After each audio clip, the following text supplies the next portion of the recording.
nasa ibang bansa ka ba ngayon at plano mo ring umuwi ng Pilipinas balang araw? Kasi pag umuwi na sila sa Pilipinas for good, maaaring may pensyon sila kunyari sa ibang bansa.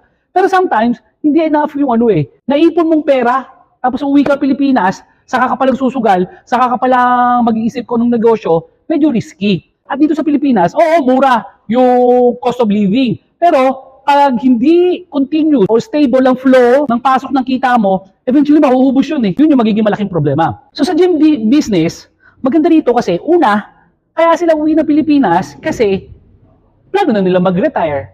Siyempre, gusto mo hayahay na yung buhay mo. So, yung gym business, ang isa sa pinakamagandang business na pwedeng magkaroon ka na hindi mo gaanong intindihin ng negosyo. Pag once na may put up mo, tong gym na to, yun na yun eh. Wala ka nang alalahanin ng mga inventaryo dyan. Itong bakal na to, nandiyan na yan, gagamitin na lang nila yan. Pang matagalan na to, tapos hindi to mahirap patakbuhin.